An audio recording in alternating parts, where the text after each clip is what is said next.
Hello and welcome to episode number 31 of the Wise Guys podcast. My name is John Tortorelli with my co-host Brennan Capizzello.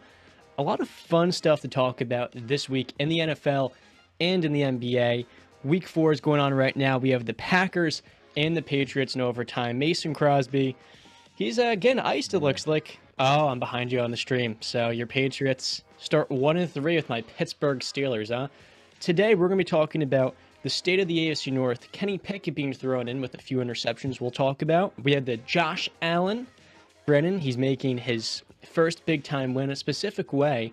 And we're going to talk about Tyler Herro as well in the NBA and his newest contract extension, one that I know you and I are both not very high on. So to start off, I think the biggest headline with Week 4 of the NFL season, the most exciting one for sure, was the former first overall or the first round quarterback in Kenny Pickett being thrown in versus the Jets. Now, for me, I missed the first series of the game, and before I know it, Mitch Trubisky, he's already struggling. Deontay Johnson has a crucial drop in the first quarter, leading to an interception, and I knew coming into this matchup, even at home against the Jets, Sauce Gardner and DJ Reed, who the Jets picked up from the Seahawks, this Jets defense has improved a lot on the back end, and it was going to be a big-time test knowing how much better this team got. Zach Wilson comes back and makes his return coming off of his knee injury, and the common theme was, much like many games last year, the Steelers had no energy whatsoever for Mitch Trubisky. The offense just couldn't get going, and the 3-and-outs continued to come again and again. And then in the second half, Steelers are down 10-6. I see Kenny Pickett go out there, and I'm saying this, I'm the euphoria as a Steeler fan knowing we are not going anywhere with Mitch, and this guy's been given more than enough opportunities in the NFL. Many fans look at it and say, well, if Kenny's not going to play well and he eventually gets in there and Mitch wasn't playing well, it doesn't make a difference. Well, Mitch Trubisky's in year 6. This is his third team in 3 years, and it's his 5th year starting. Kenny Pickett's a rookie in the NFL, the most pro-ready quarterback to most people, so it makes a lot of sense you get this guy out there early in a year where Deshaun Watson is not playing. The Ravens are trying to get back from all these injuries, and the Bengals as well are having a little bit of a Super Bowl hangover. So it's the Steelers' year to get Kenny Pickett out there, see what he's got, and allow him to develop over these next 14 weeks so that by next season we know, or at least have a better idea of how good he's going to be, and more importantly, what we can expect from him moving forward as what we hope will be the franchise quarterback. He comes in there, 3 rushes to start or 2, and then on 3rd and 1, doesn't throw the ball, but he gets a big-time quarterback sneak. And the theme of the game was he wasn't hesitant. The decision-making was pretty good. He was 10 of 13, and he had 3 incompletions. But all 3 of those are interceptions. So the ball didn't hit the ground one time today when he was throwing the football. The first interception, he throws a long shot to Chase Claypool. And Brandon, to be honest with you, I don't know if I've ever been happier to see an interception. And I know how weird that sounds, but over the last 2.5, 3 years, the Steelers' offense has had a massive problem, and it's that they won't throw to the middle of the field. And especially when it comes to throwing downfield, everything was toward the sidelines, and defenses knew that and kind of funneled that to their advantage with the different blitzing packages and types of looks they would send the Steelers' offense. I thought Chase was trying to make a 50-50 play on the ball, didn't get it. The second interception wasn't great. He threw a ball and it was a little bit late to Pat Freiermuth. The third one was a Hail Mary at the end of the game. Let me tell you, dude, as a Steeler fan, this is exactly what needed to happen like 2 weeks ago. We've seen exactly what the stopgap bridge quarterback is. There's not really a whole lot to learn. And for a team that's now 1-3, you have to start looking at the franchise a different way. If you're going to take Kenny in the first round, you have the Bills and then the Buccaneers. It's going to be a true test for Kenny to go out there and show us what he has. Brandon, I'm going to kick it to you. I know you're watching part of this game. How are you feeling right now? Yeah, I mean, I excuse me. I agree with your sentiments. I mean, I was excited when Pickett got put in because You're good. we've seen over the past 3 weeks what Mitchell Trubisky is. I mean, we've seen over the past I don't know how many years he's been in the league what he is. He's just another guy. That's all he's going to be. So you take this kid in the first round, and now you got to see what he's got. So you put him in there in week 4 against the New York Jets. And you see he's not afraid to take contact. The 2 rushing touchdowns and the 6 carries for 15 yards. And he's not afraid to throw it up, to gamble, risk taker, Matthew Stafford style, a la a big Ben Roethlisberger. Yeah, so I'm excited for you Steelers fans to see what you really got over the next couple over the season. But I mean, we know where you guys are gonna stand at the end of the season in terms of record. You're gonna have a top 15, top 16 pick, but the future is, brighter. You know, I agree with your sentiment. The phrase that he used in his post-game presser was "let it rip," and he was not hesitant to take those shots. Like we see with any backup quarterback, they're playing to keep the job and they're playing to not lose their team the game. Kenny's first throw in the NFL was a long shot and a play that showed he has confidence and trust in his receivers. And with Mitch, part of the problem was he was just late on reads. He wasn't finding guys and he couldn't see the field.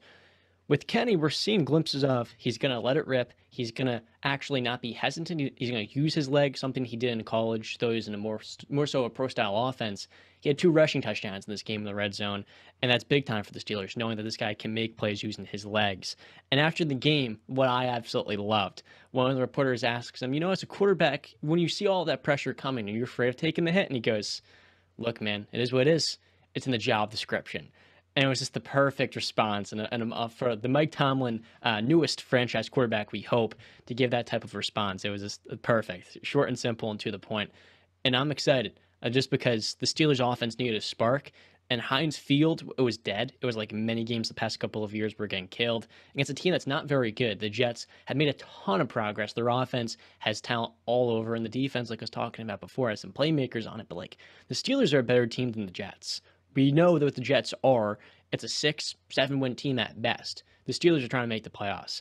So a change needed to be made. I think for the Steelers right now, the problem specifically is this team's just not consistent. Whether it's the pass rush without TJ Watt, Cam Hayward left this game, the offense in the running game, Najee Harris lost a lot of his time in the preseason due to his Lisfranc injury, so right now you can tell he's a little bit hesitant. And the O-line as well. It has good moments in pass protection, but then when it comes to run blocking, they're not getting enough push up front. And until the Steelers can get that type of leader, which Kenny was leading his guys, there was this one moment where he's slapping George Pickens in the back of the head. Pickens gets his first 100-yard game. I was saying to myself, I love the poise that this kid has and the intangible traits. I feel like we don't have to question those right now at this point in time, but we just need a larger sample to see exactly what he is. Anything else in yeah, this I'll game? just say, um, yeah, looking at the play-by-play stat sheet, I guess you would say, on ESPN, the defense really did let you down late in the fourth quarter because Pickett able to come in, he gives you a 20-10 lead with about 6 minutes left in the fourth quarter, and defense lets up an 11 play, 81 yard drive for a touchdown. Then Pickett goes out, he throws an interception. The second one, I forget which one that was. Do you remember that one? The second one? Yeah, the second one was forced over the middle, and it shouldn't have been thrown, but he showed he was like, I'm going to let this thing go. Yeah, and then the defense gave up the game winning touchdown. But all in all, you're on to the new. Mitch is gone. Now you get to see what Kenny really is for the next however many weeks, 14, 15 13 more weeks, weeks, 13 weeks. Yeah, my 17 math is games. Yeah. terrible. Well, it's the 17 games that throws all of us Yeah, off. so good for you in the Pittsburgh Steelers nation. You get to see what you got for the future. And that move just had to be made. Absolutely. Now, translating over to your Bills versus Ravens or R. This last weekend, interesting Josh Allen stat. Do you want to read that off to us? Cause Yeah, that stat ended today.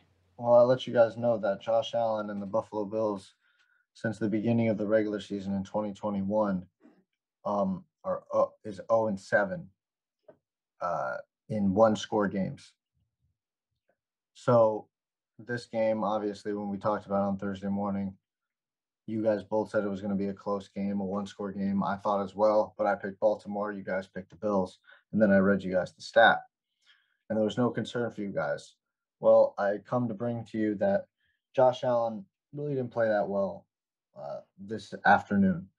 The QBR is good as a 72, but 19 of 36, 213 yards, a touchdown, and an interception.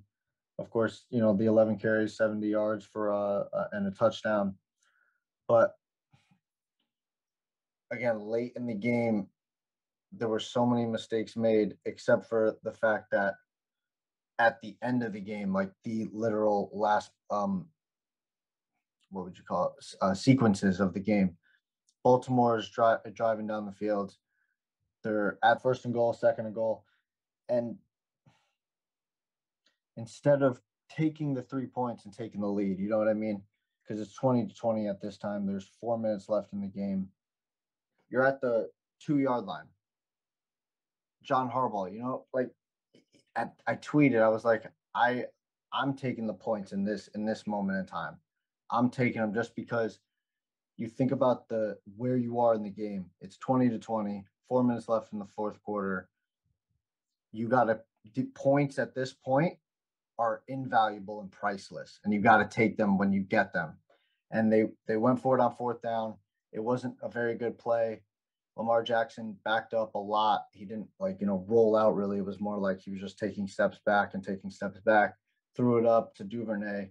It got intercepted. It was a touchback. And then Josh Allen and the Bills drove 12 plays, 77 yards. And then towards the end, I was actually pretty surprised. I tweeted, I was like, I'm actually shocked the Bills are playing smart football right now. Because they don't handed the disrespect ball Sean off. McDermott. I'm just saying, they handed the ball off, and I give kudos. They got the job done in a close game. Now, I would have loved to have seen it if John Harbaugh would have taken the 3 points, but,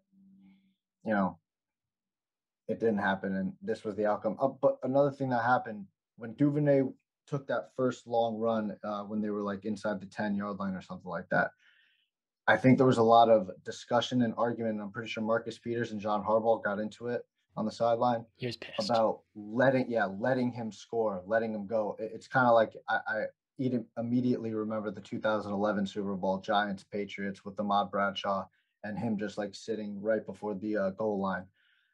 There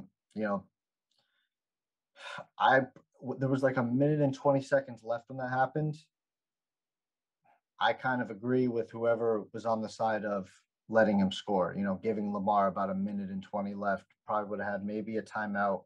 Maybe they didn't, but, giving Lamar a chance, because then the Bills just ran the clock out and then kicked the field goal, and it was easy, and it was game over. And now that special stat is 1-7 for Josh Allen in games decided by 6. But still not impressive. What was that? By 6 points or less was the exact number? One possession games. This episode is brought to you by our friends over at BetStamp.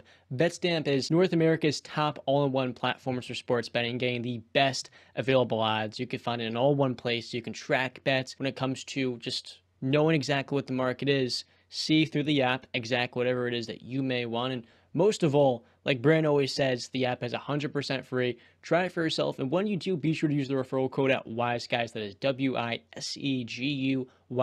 That's WiseGuys. You gotta go and get a bunch of sports books to be able to see the best odds. And that's what BetStamp does for you. In a very convenient and simple and easy way to look at it. So go to BetStamp, create an account, use the referral code. Like John said, WiseGuys, WISEGUYS. That's WiseGuys. And, let them know we sent you. Helps us out a lot. Absolutely. Now, anything else you want to touch on before this?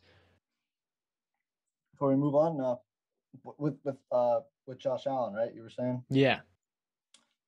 Well, I mean, I would say, so everybody would probably say like, oh, well, now he's 1-7, but like he's still 1-7. That's not a good record. So we got to see it. Well, his record right now is 3-1, not 1. No, I'm talking in the one possession games, and because every game's not going to be a blowout, and you can kind of go back and look at those games, because I did do a little skim of them, and Josh Allen wasn't very impressive, and I believe most of them. Obviously, one of those games was the Jaguars game where they lost 9-6, which was just abysmal, and he was on track to have an abysmal game today against the Ravens. He was playing like dog crap, to be honest with you, and he was able to find a way and come back and win the game.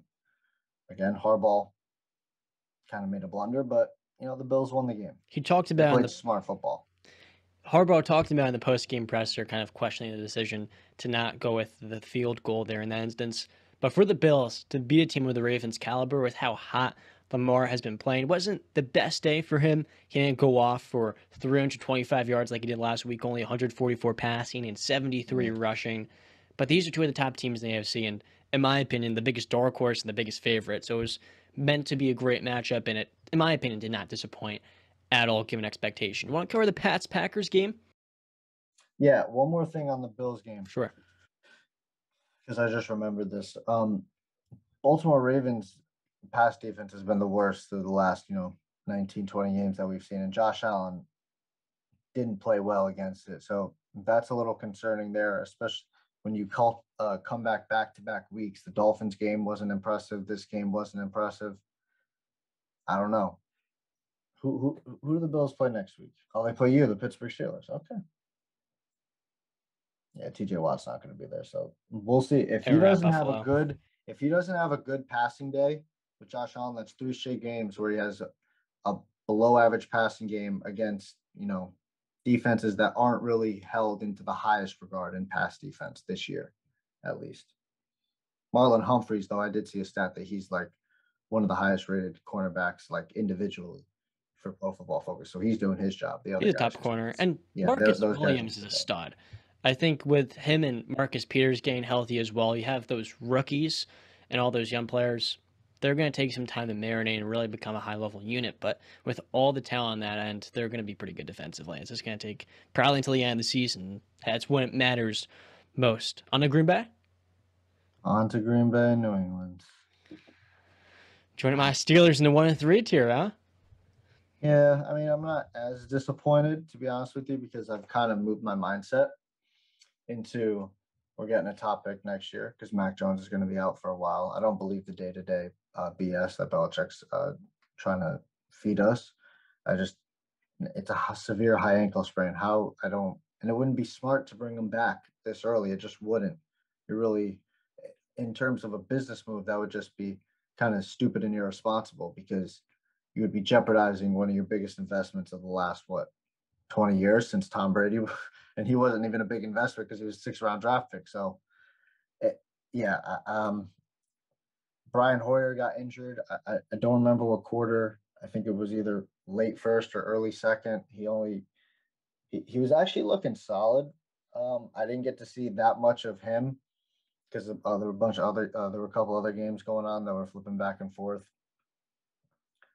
But he got knocked down. I didn't see the injury. I just know it was a head injury, and he did not return to the game. So I can only believe it was in concussion probably. So hope he's doing good. Bailey Zappe, who John said that he thought should be the starting quarterback for this game because he thought Brian Hoyer was absolute dog crap his last. Well, he didn't think he knows. He saw the game. He was terrible against the Chiefs. Zappe, 10 for 15, 99 yards, 1 touchdown. No interceptions. He lost 1 fumble, and he was sacked 3 times. Our running game was pretty damn good. 18 carries, 86 yards for Damian Harrison, a touchdown, and Ramondre got 14 for 66. Listen, we know what the deal is, right? Mac Jones isn't here. We're not a very good team, but we're not a very good team, but we are a good team, surprisingly, without no quarterback. I mean, I don't understand. I need people to understand, like, the Patriots can run the football. What about our defense, though? Our defense is top 10. Like, it's been consistently great the past 4 weeks, besides the Baltimore game. And in moments, we made our moments there where if Mac could have made the right plays and not, threw an interception and then fumble. Nelson Aguilar fumbles on the next drive. Our defense has made stops when they needed to for us to take the lead. Our offense just couldn't capitalize. This game was the same way. We just didn't have a quarterback. But 24-7, if I would have told you this, John, before the game, that Bailey Zappe is going to take over for Brian Hoyer because Brian Hoyer gets injured, and we would have, if the final score would have been 24-27. What would you have thought? Knowing Green Bay's offense and a lack of explosiveness, the realization that when Allen Lazard is your number 1, you're not going to blow teams out of the water, I wouldn't have been totally shocked. Now, New England, when it came to stopping Aaron Jones, who has been on fire recently, as well as A.J. Dillon, it wasn't exactly a winning affair per se. Aaron Jones went off for over 110 They balled out. yards. What's up? Yeah, Yeah. they both balled out. Yeah. And that's how the Packers are going to beat you. It's not through the year. This is just a balanced offense and a balanced game between one of the the greatest coach of all time and one of the top quarterbacks. But yeah, over 200 yards on the ground does speak to. Although Lazard did have 116 yards. He did have a very good game. Yeah, he did have one really good snag over Jonathan Jones.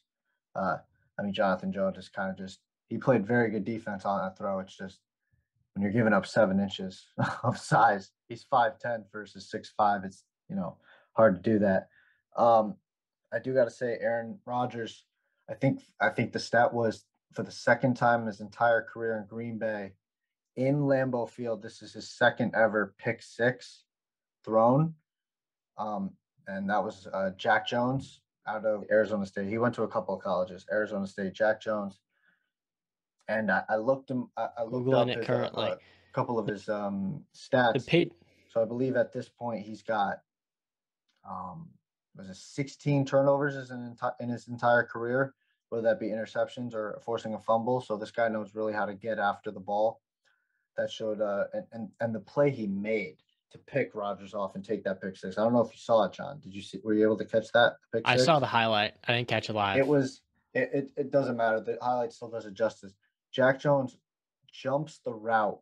I should say Allen Lazard is running a comeback, and Jack Jones jumps the route before Lazard even turns around, and just off to the races. And Aaron Rodgers again with his passive aggressive mindset. He's just like, God damn, you're good, man. It doesn't help. That's true. Camera was catching him like after every like missed throw or whatever, him just mouthing to himself like,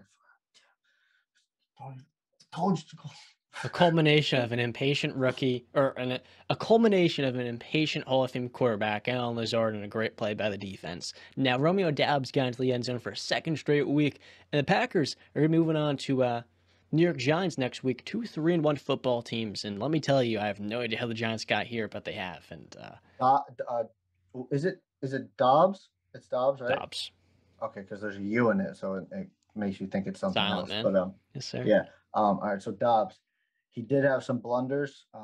He fumbled the ball real early in the game. I think it was on the first drive. I forget who stripped the ball, but I know Jack Jones recovered it. Then he didn't get targeted for a long time. Then he had the deep throw on Aaron Rodgers threw a deep shot on Jonathan Jones to Dobbs, and Dobbs caught it, but didn't. What's the word? Brandon, corral it? Going to the ground. He didn't corral it, going to the ground. So that was an incomplete pass, and then he was able to score the touchdown, I think, a couple drives later. But he still has his blunders, and I think he's going to need to really start to minus those a lot, like get rid of those. I know they're kind of maybe rookie mistakes, and you can kind of pass them off, but Aaron Rodgers is, they add up a lot. Sure. And you keep doing those over and over and over again. Randall Cobb had a solid game. I mean, he only had 3 catches, but 42 yards. So. Mr. Third Down, baby. And with the rookie receivers, it's going to take time. It's just a matter of consistently eliminating those factors and being a reliable X option for Aaron Rodgers. Because that's what they took Dobbs for. He should have been a day 2 pick, a high day 2 guy. And I'm pretty excited to see how he can build that chemistry with Aaron. Christian Watson only had 1 catch for 8 yards in this game. Those 2 guys are the X factors here. Anything else you want to talk about for NFL Week 4? I wasn't able to catch a whole lot of the games because I went to Penn State this weekend. I saw Penn State yesterday. A terrible game they played against Northwestern, let me tell you. It was like 4 or 5 turnovers, pair of interceptions, pair of fumbles. Not a great game in the cold weather. Yeah, I do just got to say about a lot of disrespect to Russell Wilson, and I don't get it. Like, we got to kind of, I don't want to say it because copyright infringement, but we got to pick a side when we're talking about this. I'm not going to copyright for that. Yeah, I know. I'm just making a joke or whatever, but for me, it cannot be Russell Wilson and Nathaniel Hackett with the offensive weapons is the entire problem. It's got to be, you got to choose a side on that one, because I don't believe if you take Russell Wilson and put him back in Seattle If you take Russell Wilson, put him in Miami. If you take Russell Wilson, put him in Pittsburgh. If you take Russell Wilson, put him in Minnesota, that those teams aren't better off with Russell Wilson than not. And you can't tell me if you take those quarterbacks that I just mentioned and put them in Denver that they are 2-2 sitting right now, because that's the record right now. I just don't get it. He's got this coach, and I just thought of a nickname today for him. It's Nathaniel can't hack it, man. He just can't. He can't do it. So I feel bad for Russ. He made this decision. So I guess he's got to, you make your bed, you got to lay in it, as they say. I hate it for us. He's going to be stuck here for the next 4 years unless he demands a trade. Honestly, if I was Russ, I know it'd be a terrible move and it looked terrible and your reputation would be crapped on, but I'd get the hell out of Denver as fast as I can. I see where you're coming from, because it has not been as most would have hoped when he got traded here. The expectation was this is maybe the biggest Super Bowl dark horse, a team that can win at the highest of levels. But we're only through one month. And when you have a brand new system, a brand new head coach, a brand new quarterback working with a completely different set of players and a different offense, it's going to take time for this team to gel. The Raiders, I mean, I've talked very low about them, but many people would say they have a chance to make the playoffs, just because when you bring in all these different pieces that have to kind of get accustomed to playing alongside one another, it's going to take at least a few weeks. And the Broncos, at the end of the day, are still at 500. So it could be a lot worse right now for them. And given they beat the 49ers just a week ago in primetime, they've shown the ability to win ugly. And that was kind of Russ's specialty in Seattle. It wasn't always pretty. It wasn't always exciting. They can kind of win the boring, weird games. And that's what is the unique part about having a Hall of Fame quarterback. He can find ways to get it done in the moments where it's not looking as appetizing as you hoped coming into the night. And with the amount of talent on this roster, Javonte Williams left this game. He only, after 10 carries. Melvin Ingram not Melvin Ingram, wrong player. Melvin Gordon had a fumble, I believe, right? Yeah, this is fourth time this year. Not a great look. KJ Hamler had a big 55-yard catch. Penn State alumni, speaking of them. There's a lot of talent here between Judy, Sutton. Yeah, but there's not a lot of high-end talent, in my opinion. I think Jerry Judy is a pretty offensive or defensive player. Offensively and defensively, there's holes that can be had.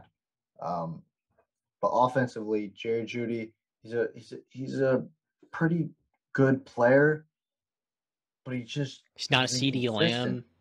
No, he's just inconsistent. You know what I mean? And he hasn't really taken that step like Justin Jefferson, but these young guys, he hasn't taken that next step, and he has to. We got Russell Wilson now. Cortland Sutton, he's a good player, but he's not these other guys, like imagine Russell Wilson in Minnesota with Justin Jefferson, Adam Thielen, Dalvin Cook.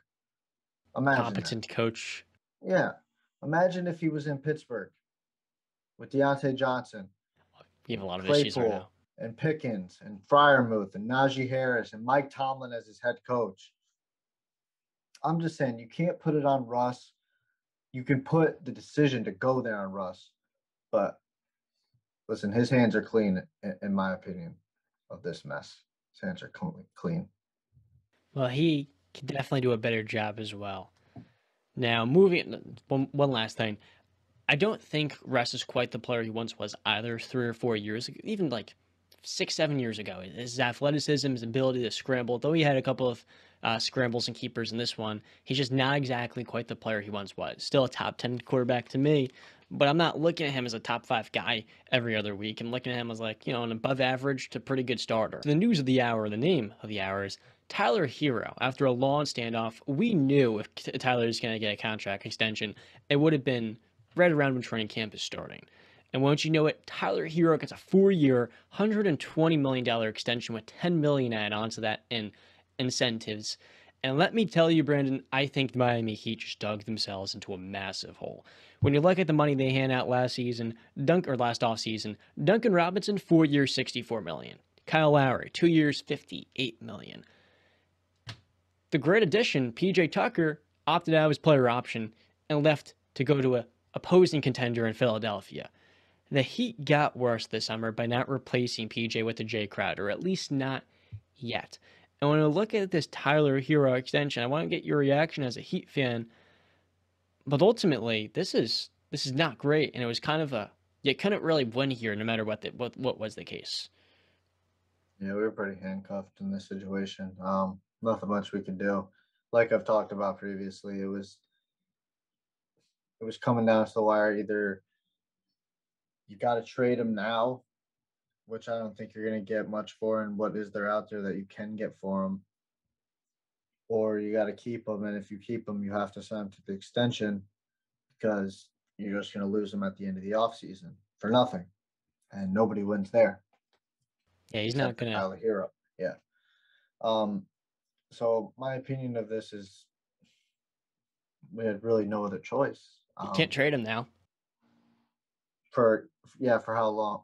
Well, you can, but you poison pilled him. Yeah. So for opposing teams, when I'm looking at Tyler Herro making $5 million, that's pretty good. There's the fear I'm gonna have to eventually pay this guy upwards of $30 million, a max deal. But for the Heat, the unique part was, look, we have the reigning sixth man of the year coming out of year 3, where he's a top 5 or 6 player from his class, and he should only develop as a scorer in certain parts as well. So that was their biggest trade asset, because Bam Adebayo is untouchable with his value on the other end of the ball. And now by giving him that deal, you're stuck to a 6th man of the year that is a high-level scorer.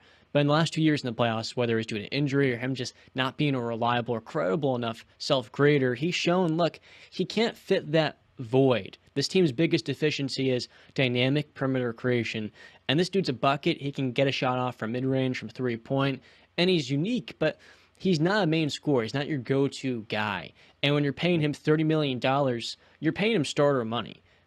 But he's shown he can't start, and Pat Riley has voiced that he has to earn the starting spot, and he still hasn't, even after having a Lou Williams type effect on this offense, so to speak. And there's so much for him to prove, but at the same time, we know what he is. There's so many limitations for a team that defensively really hangs their hat on being a versatile group that can switch and just send havoc. But as a 6'4" guard that's not very athletic, doesn't have a very high motor, teams are just going to attack him.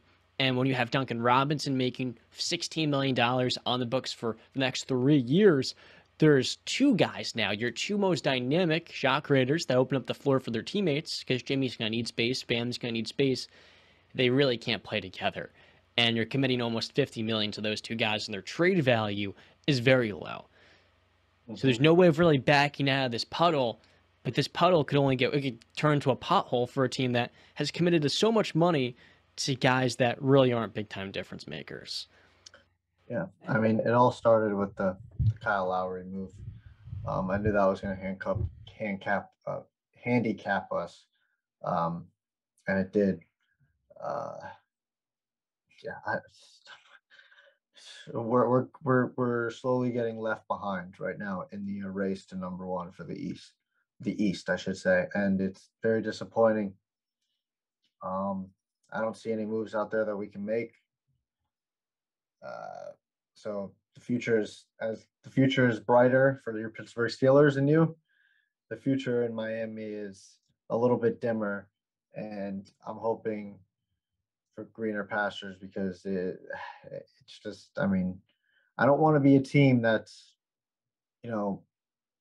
just making the playoffs and being happy we're in the playoffs and getting bounced in the second round. I don't want that. I want to compete for championships. As a fan, I want bragging rights. That should be the goal, right? Yeah. Fan. And ultimately, for Pat Riley and the Heat, it feels like their window has completely closed. An Eastern Conference that's massively improved. And you're over here holding up Tyler Herro like, hey, I've got a pretty good young player that ultimately in the playoffs just shows he's a really good 6th man and a good scorer, but not a great player you want to invest and go in. He made comments, I don't know if you saw them, about like he's a better defender than people think.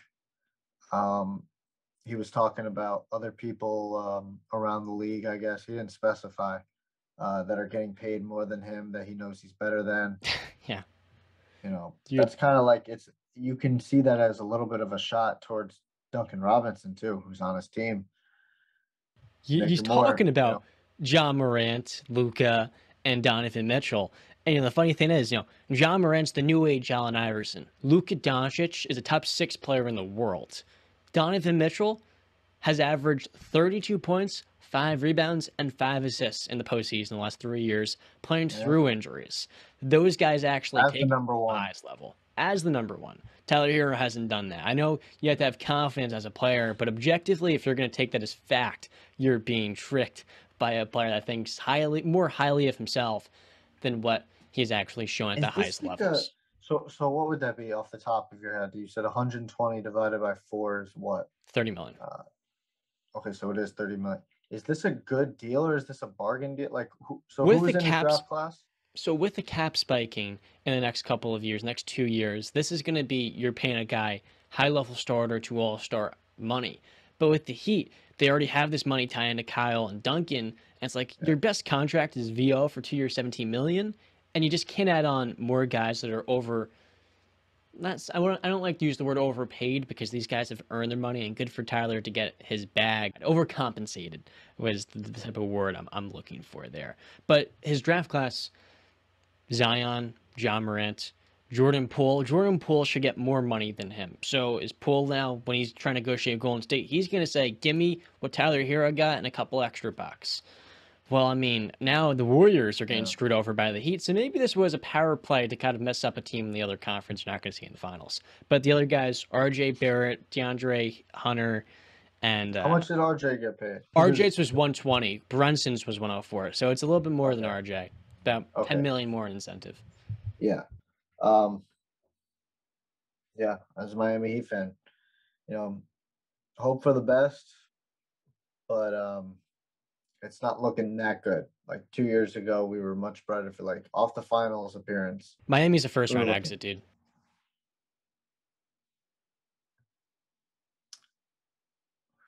Let me rattle off some No, teams to you. Milwaukee, Boston, we can. the 2 ones you're going to disagree on, but I certainly believe in them. Philadelphia and Cleveland. And even No. Toronto, with how well they developed their talent, has a No. chance to finish higher in the seedings. See, that's the thing, though. Like, I don't know. I think we can beat any of those teams. Those teams, we match up very well. Is what I'm saying. Sure. But We don't you have feel like what it takes to get there is kind of Bam breaking out as an offensive player? And the likelihood of that occurring is not very likely. But it's. I mean, it could happen. I mean, he's.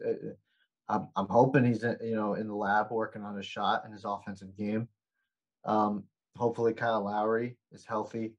That's asking a lot, obviously. Late in his career. Yeah, I'm all right. Thinking about it now, I mean, we can compete with all those teams you said. Like, if you give me Philadelphia, right? That you said I'm not going to agree with. You know how I feel. Embiid, I don't trust the health. Harden, he chokes in the playoffs. You got Cleveland. They're an unproven team. Let's see if it works. Let's see if Evan Mobley can take that next step. You're not a believer in Donovan Mitchell. You have brought up many a times of his setbacks. As a 1C, I'm in. Huh? As a 1C in his role, I'm in, given the playmaking. Garland's a top 6 offensive guard in the game. Top He's 6. We didn't agree with this before. You know Donovan Mitchell's the guy, right? He's the number one option. Yes, like it's yes, he is. He's Like the scorer, the main go-to bucket he's the getter. number But in one the guy. clutch, Darius Garland's a much better playmaker. And in basketball, when you have an elite playmaker and elite scorer, that opens up so many opportunities to your teammates. Because defenses, if they try to force Garland into mid-range shots, he's going to knock him down. He can knock down the It's three, going to be and a he can toss Donovan lobs. Mitchell, Evan Mobley pick and roll late in games. I don't agree with you at You all. can book that. I guarantee It's gonna be that's them. what it's going to It's be. gonna be them sparring with the ball because Garland's a massive step up from Conley, and Donovan has never played with a guard of Garland's caliber. Conley's good, sub All Star. Garland is All NBA. Donovan is All NBA. Those two guys are on the same level because Garland is a more complete offensive player. He's a better mid-range shooter. He's a much better playmaker, and I trust him more with the ball in his hands down the stretch because, look, there's continuity there. Garland has played with Mobley. He has played with Allen. But if we do go with Jimmy Butler's the best player on the court by far. By far, I wouldn't go that far. He's Who's the the best best. player on the Cavs, John? As we sit Garland's. here today. Garland's top 25 in the league. Where's Donovan Mitchell? Top 20. So he's the best player on the team. I think I'm pricing in what Garland's going to be this year with another year of development, going to year 4. I think I'm talking right now as we sit, who's the best player on the team. Given the continuity that he has in the system with this coach, by opening night, Garland's going to be teetering into the top 20 with Donovan, right around that Rudy Gobert, Karl Anthony Towns range. Okay, well, Jimmy Butler is a top 10 player. Can we agree on that? He's at least Low number end. 10. Yeah, 10. Yeah, 10. That's about 10 spots. That's pretty by far. But the gap between those guys is so slim. And Bam. No, it's not. Bam, the Heat's second best player is like number 33, number 35. He's not top 30 to me. Yeah, I don't have the list in front of me. No, he's not. But no, the gap is not close with Jimmy and Garland. Get out of here with that. That's you're smoking. Garland can't when you do price what Jimmy in does. a year from now, that's true, but you have to keep in mind the age of these two players and how one is improving. Whereas I'm Jimmy's... not talking about years from now. I'm talking about right now as we stand. You stand, I sit. I have Garland at number 23, but I think by this year he's going to be above Chris Paul. He'll be above Anthony Davis. That's my opinion. And he'll be above Karl Anthony Towns, Rudy Gobert. So that would put him in right around number 17. And I think Butler, he can get passed up this year by Trey, John Morant, Paul George. No. If those guys have a third year. The Trey Young hype. He just led the league in points and assists. He led a team to be in the best offense. What was the record, though? Did it lead to wins? He had little support on a team that was injury plagued and frankly had a he can't play defense. Oh, he's a terrible defender. Literal liability on defense. Yeah, but he's a guard, so that's not as detrimental to a unit as a center being a liability. He's worse than Steph Curry on defense. Well, Steph's a good defender Steph for a got guard. Size. Steph's a good defender, but at the end of the day, when it's a guard, that's acceptable because of how much value he brings. Know, in the playoffs. So you just pair Trey with an elite rim protector, and you'll be good. All right, his protector is Capella, right? Yeah, he's fallen off a little bit. Some Achilles issues. He's not going nowhere. Yeah, and Onyeka Okongwu, their backup center, is pretty good, though. I'm excited to see him in his third season if he can stay healthy himself. Right, but like what I'm saying is like when you get guys like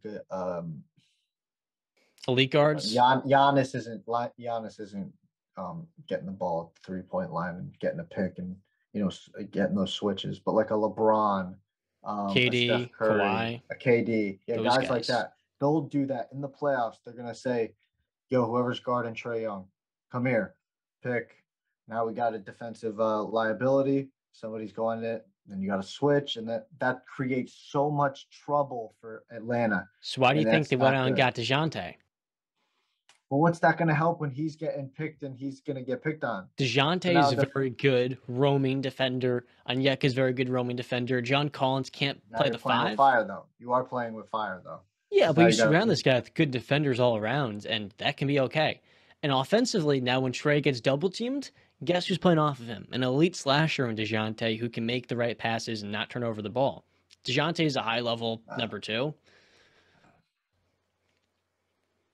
I don't see it with Trey. I think he's just the height is too much of a liability, especially. It wasn't a liability and brought his team to the finals. It wasn't a liability when he beat Joel Embiid. The conference finals. Excuse me. But there was a lot of circumstance. Like you like to bring up context. There's a lot of context. He was 2 games in the finals. If he didn't get hurt, you can say he would have made it to the finals. Conference finals. If he didn't get hurt, his team went to a game 6. He could have went to the finals. They wouldn't have beaten Milwaukee. Giannis was on a mission. Giannis was injured. Giannis got the knee hyperextension. He came back for game 1 of the finals. He came back, and then he dropped like what? No, for game 1, yeah. This is right. He had the crazy play. Remember? Yes. It happens. And Trey had his injury where he rolled on the referee's foot. If Trey's healthy, he tried to play on it. He literally could not. If I'm not mistaken, the way those games still played out, I still think I'm taking the Milwaukee Bucks, even if Trae Young's in there. It's at least fair. But see, that's what I'm saying. You're saying if Trae Young's there, okay, well, you're giving them their best player back. Well, then let me get Giannis back too, and then let's see what happens. True. You know what's going to happen. That's what I'm saying with the, But Chris Middleton, Drew Holiday, and Brook Lopez is a lot better than Kevin Herter, Bogdanovich, and Clint Capella. Yes, 100% agree. But even with both their best players, we know what's going to happen. And that's what I'm saying with the size, and it's just not. For me, it's not going to work out, especially when you're playing guys like a James Harden, So you Joel don't like Embiid. non-two-way players. That's what it is. You can't do I it on didn't both say ends. that. I didn't say. I didn't say Because that. I Trey didn't say makes you an that. immediate top 3 offense. That's how good he is on that end. It's like Rudy Gobert defensively. You hate both of them. You're so low. I don't hate them. That's a lie. Well, okay. You don't believe in them I'd have to at the think highest about that levels. statement that you just said to me. I would have to think about that statement. And you Just love thinking about it. Kawhi. I do love two-way players. I do love two-way players. But I love Steph Curry. He's the exception. Yeah, the exception to the rule, yes. I love Klay Thompson. Not a big fan of James Harden. Now that you say it. Not a fan of one-dimensional guys. I don't know why you got people are, there's two sides of basketball. Defense always gets left to the side in the discussions. It always does. Everybody knows that. There's That always can't be argued. context you can provide that many people won't see on Basketball Reference. Okay. But with that being said, anything else like to cap off this episode so we can get the fans to watch, or the subscribers of the fans to watch both Sunday Night Football and our podcast? Wrap this thing up. Nah, that's it. Get ready for Sunday. I mean, it's going on right now. Tom Brady versus Patrick Mahomes. Down 7-3. Volume 6, I think. Volume 5. Whatever it is. That's it, though. Thank you guys for watching and tuning in and staying with us for episode number 31 of the Wise Guys podcast. Be sure to check us out on TikTok and Instagram at the Wise Guys Pod. And as always, we'll see you next time. Peace.